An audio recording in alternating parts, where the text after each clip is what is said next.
దానియేలు చేసిన ఆ ప్రార్థన చేయండి. ప్రాముఖ్యంగా దానియేలు చేసినటువంటి ప్రార్థనలో మూడేం కనపడతాయి అంటే, మొట్టమొదటిది దేవుణ్ణి కొనియాడతాడు. ప్రభువా నువ్వు కార్యాలు చేసే దేవుడు అయ్యా అంటాడు. మన ప్రార్థనలో మొదట దేవుణ్ణి కొనియాడాలి.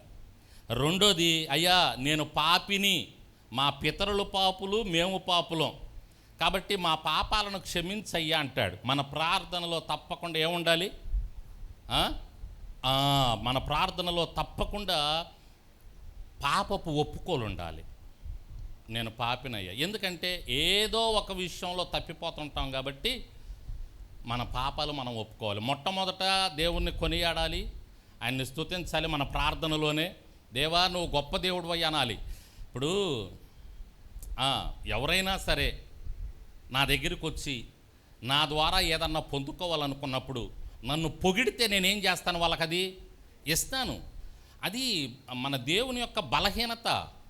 మన దేవునికి ఉన్న బలహీనత ఏంటంటే, నువ్వు పొగుడు ఆయన్ని, ఆయన గాబ్రియల్ దూతను పంపిస్తాడు. దేవునికి స్తోత్రం. ఏం చేస్తాడు ఆయన? గాబ్రియల్ దూతనే. ఎప్పుడు? నువ్వు పొగిడినప్పుడు. మొట్టమొదట మనం ప్రార్థనలో కూర్చున్నప్పుడు మనం చేయాల్సింది ఏంటంటే, ప్రభువా నువ్వు భీకరుడు అయిన దేవుడు అయ్యా, నువ్వు సర్వసృష్టికర్తవయ్యా, నీకు అసాధ్యం లేదు ప్రభువా, నువ్వేదైనా చేయిస్తావు, ఏమైనా చేయగలవు, కథ మొత్తం మార్చగలవు. దేవునికి స్తోత్రం.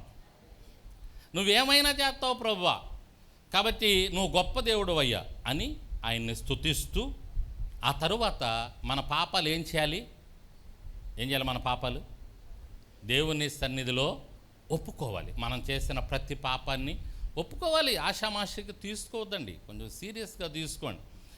ఒప్పుకుంటున్నప్పుడు దేవుడు ఎంత సంతోషిస్తాడో, నా బిడ్డ నాకు భయపడి చేసినటువంటి పాపాలు ఒప్పుకుంటుంది అని దేవుడు చాలా సంతోషిస్తాడు.